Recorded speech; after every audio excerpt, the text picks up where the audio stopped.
Hello everyone, it's Jin'taan here, and welcome to my latest video. In my previous video, which was about the effects of webs on the battlefield, I used a lot of basic concepts that should be familiar to anyone who's played a lot of strategy games, with things such as range control and applied DPS being fairly common parts of how most games are constructed. However, EVE PvP has a component that's missing from most RTS-style games, and that's an active combat repair system that's competitively viable. For example, in Age of Empires 2 or Command & Conquer, the healing that's available to players is predominantly non-combat, being relatively low impact on the battlefield and not able to outweigh DPS, and requiring the usage of units which are either immobile or heavily vulnerable. For example, in Age of Empires 2, healing is done via the Monk, which can be caught by pretty much any infantry or cavalry unit, and in Command & Conquer it's done by the advanced infantry buildings, which obviously cannot be moved to the front lines. Even in a game where this ability does exist, it tends to be limited to one faction and be a heavily emphasised factor of that faction. In StarCraft, the Terrans have access to the Medevac, or dropship medic combo depending on what game you play, which is limited to being possible with only a few units, but represents a cornerstone micro-focused strategy if it can be successfully pulled off. By contrast, pretty much every serious fleet in EVE that's above the ever-nebulous descriptor of small gang will bring some form of remote repairs with them, typically in a pair in order to allow them to be mutually supporting and reducing the effectiveness of the strategy of just shoot the medic first that's used in other games. As such, understanding the time in which you have to act before logistics can have an impact is crucial to being able to mitigate them on the battlefield, and the tool that I've personally used to conceptualize this, especially in large fleets, is by trying to work out what kill window I have.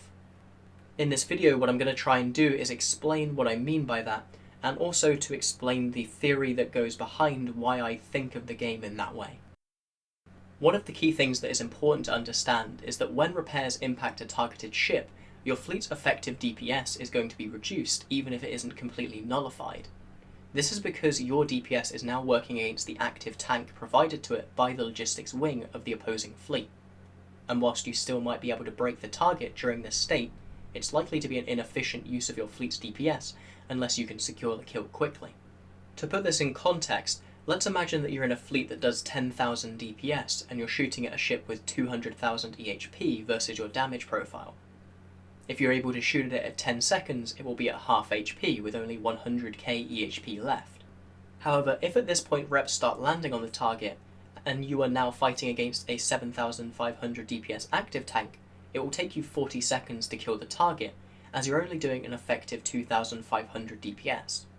If at this point you instead switch to the secondary target instead, you'd return to doing your full 10,000 DPS against the fleet until their logistics wing can react. Ideally, they are too busy repairing the previous target during this time, and you're able to kill the other target in 20 seconds, rather than killing the ship you had originally targeted in 40 seconds. Obviously, this example is not representative of all fights in EVE, and it's also not the correct way to play every single fight. However, it does work as a good way to conceptualize fleet combat, at least in my opinion. As such, I generally want to try and kill a ship before reps land, or be preparing to swap to a different target. This means that I think it's important to be able to estimate how much time you'll have before an opposing fleet's repairs will land, in order to allow you to prepare to pick another target, and that length of time is what I refer to as a kill window. So now that we know what a kill window is, let's break down the process of getting remote repairs in a fleet down into a series of concrete steps so that we can understand what makes up this kill window. During this, it's important to remember what I talked about in my missile mechanics episode, where I mentioned that EVE basically doesn't care about partial seconds, it only cares about full ticks. And as such, we'll be considering that as the primary way we measure time as opposed to seconds, even though the game itself will give you seconds as an answer. The first step is the ship that's being shot broadcasting. Ideally, he'll broadcast when he's yellow boxed, but equally you should, as an FC, be giving them as little time as possible being yellow boxed prior to being shot as possible. So we will simply negate the two of these and assume that the ship broadcasts the instant it takes damage. Following this, logistics then have to receive that broadcast and start locking up the target. For the purpose of making this as simple as possible, we'll assume that the logistics pilot takes one tick to notice this new broadcast. The logistics ship then must wait to lock the target, which is dependent on the signature radius of the ship that needs repairs, which is something that we'll look into in a moment. However, it's important to note that it takes a minimum of 1 tick to lock any target, no matter how high your scan resolution is. After the target is locked, the logistics ship must then activate their reps, and this induces another tick of lag for the same reason sub 2 second warp speed nullified interceptors are uncatchable, as the module can only activate the next tick after the lock completes. Now, if the fleet is shield based, repairs will be instantly effective at this point, assuming they were decycled to begin with. By contrast, armour fleets will have to wait for the end of the cycle, which is 3.75 seconds for capital reps under triage, 6 seconds for large and medium reps, and 3 seconds for small reps, as armour remote repairs are only effective at the end of the cycle rather than the beginning of it. This means that there are 3 main components which cause delay between repairs landing, and that's broadcast time, module delay, and locking time. And the first 2 of those are relatively static, with only locking time changing depending on the ships being used. And as the partial seconds of lock time do not matter, as I've repeatedly stated, and the locking formula itself is static, we can therefore calculate the breakpoint at which signature radiuses cross over between ticks on each individual ship.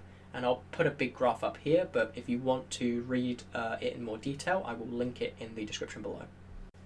If you want to create your own version of this spreadsheet, however, you can do so pretty simply. You just have to rearrange the targeting time formula, which is as follows. 40,000 divided by scan resolution times the inverse hyperbolic sine function squared of the signature radius of the targeted ship.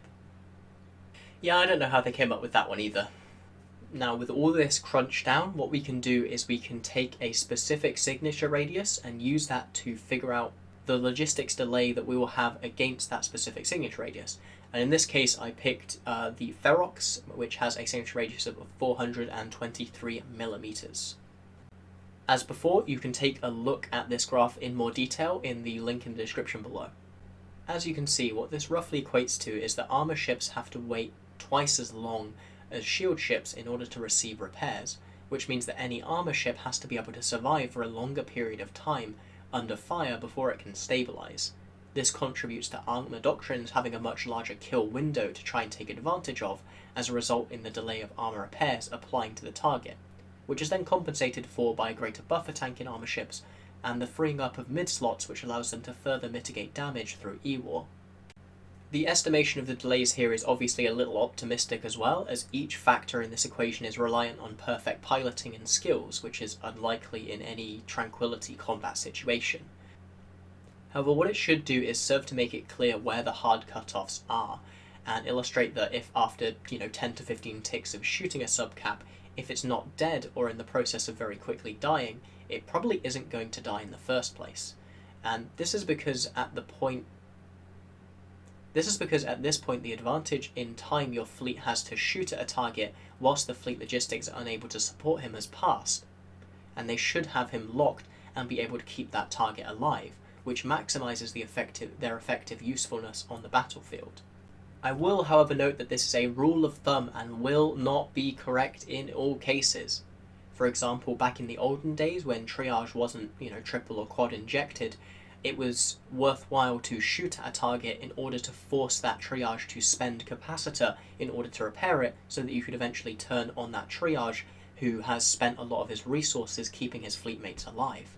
Alternatively, if you're shooting something that's a very big force multiplier, like a Hugin or something to that effect, it can be worthwhile to sit there and chew through him even if he is able to get reps, as long as you can break those reps in the end. But the main thing that I want to impress onto FCs who are watching this is that you shouldn't be afraid to swap targets, and you should absolutely avoid, wherever possible, overcommitting to a target, especially if it's getting reps.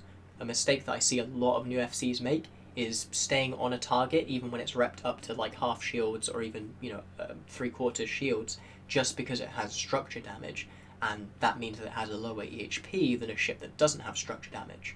And also just getting excited because it looks like it's dying, even though it really isn't. Anyway, I hope that this has helped you to understand a little more about the limitations of logistics, and also to give you some ideas of how you might use this delay to your advantage in fleet fights, or how to make sure that you can keep that window as short as possible for yourself as a line member. so that you can hopefully survive fights without getting blapped before Logi can rep you. If you'd like to see a deeper explanation of how to impact these kill windows and reduce the efficacy of remote repairs as an FC, let me know in the comments, as that's a subject I could probably talk about in a similar depth. But still, thank you all for watching, and don't forget to fly smart.